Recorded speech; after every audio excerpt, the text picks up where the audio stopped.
We shouldn't Christianize them.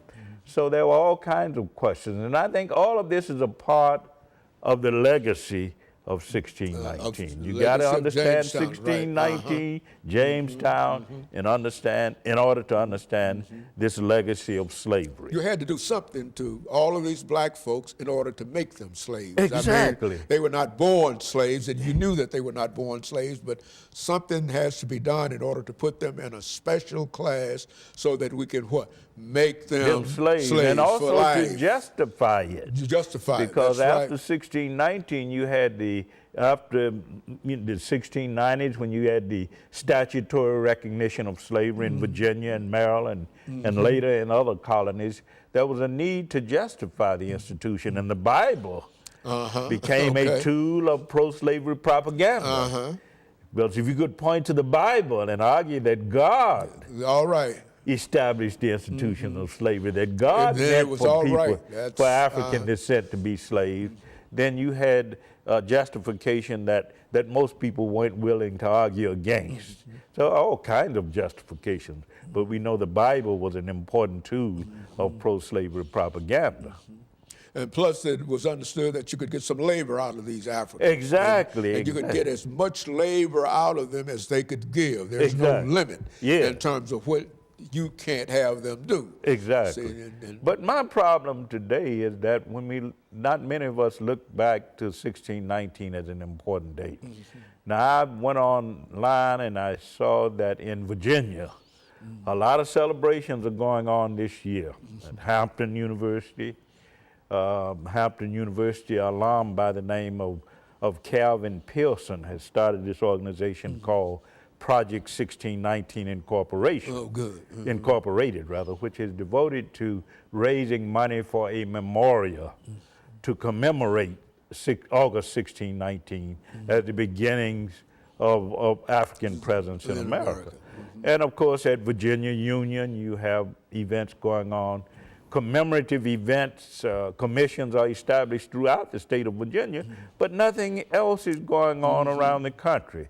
So I think it speaks to our lack of understanding of the importance of this day.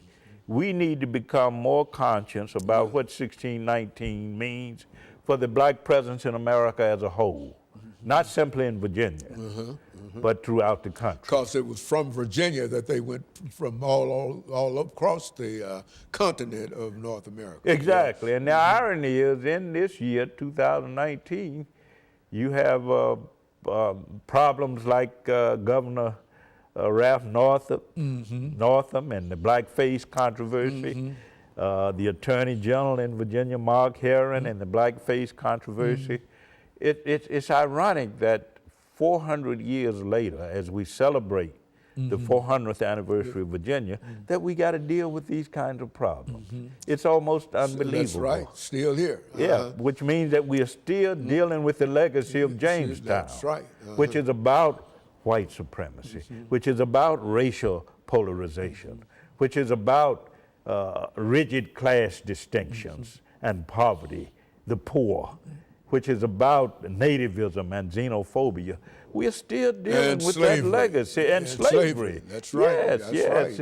In 2019, we are still dealing with the legacy of Jamestown.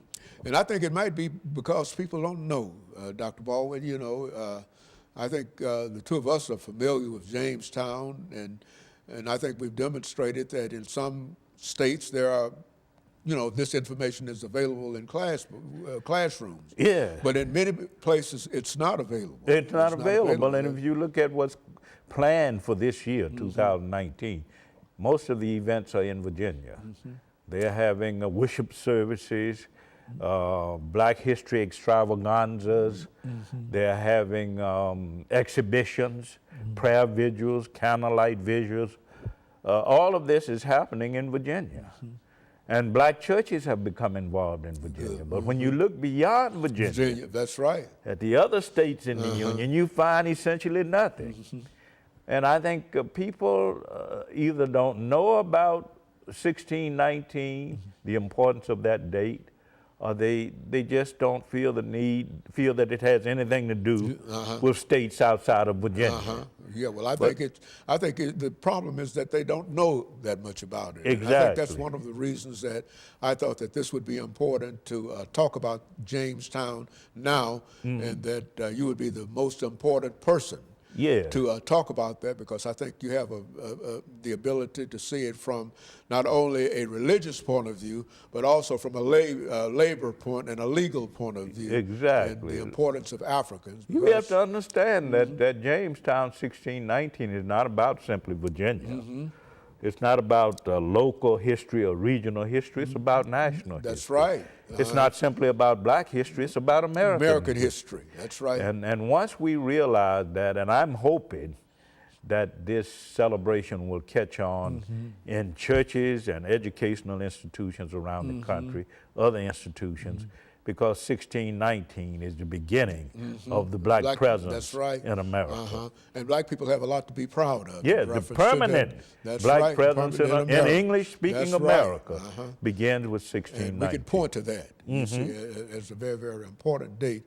And perhaps because of something that we've said here today, more people will have a better understanding of who the Africans are. In terms of their appearance in North America. And I don't think you can celebrate Black History Month 2019 without looking at Jamestown 1619. That's right. You can't do it. Okay, and of course, Dr. Ball, let me thank you, and let me encourage our audience to tune in again next week for another informative edition of Comments. Thank you, and good morning.